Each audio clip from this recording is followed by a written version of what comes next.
ئەمەی لە پشتمەوە دەیبینن ئەم دیوارە بەرزە دوور و درێژایەکێکی ترە لە نابووترین دیوارەکان کە جارێکی تر خاکی کوردانی کردوتە دوو بەشەوە.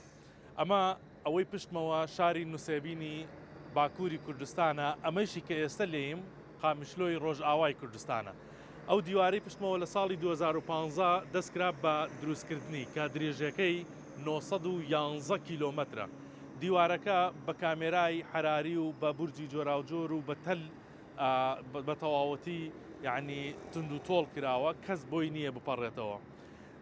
لە کاتی دروستکردنی ئەو دیوارەدا لەلایەن تورکیاوە دەوڵەتی تورکیاوە ناڕەزایەتی گەورە دروست بوو، خۆپشاندانی گەورە لە نووسێبین کە شارێکی باکووری کوردستانە دروست بوو لەوەی کە نابێت سنوورەکان بەو شێوازە بە کۆنکرێت و بە دیوار لە یەکتری دابڕێنرێن.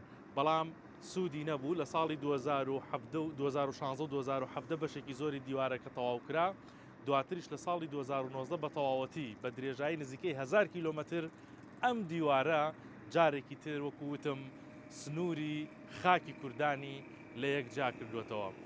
چەند مەترێک دەڕۆی لە پشتی دیوارەکەەوە باکووری کوردستان و شاری نووسێبینە ئێرێش کە من لێی وەستاوم قامیشلۆی ڕۆژئاوای کوردانە.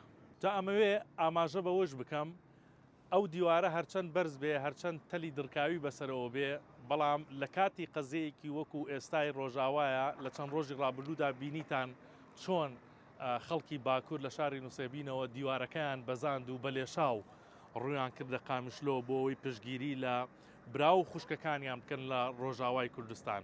هیچ سنوورێک ڕەنگە نەتوانێت ئەو گیانە کوردپەروەریەی کە کورد هەیەی لە هەر چوار پارچەکەی کوردستان و ئێستا لە هەموو کاتێک زیاتر بەدی دەکرێت ڕابوەستێنێت.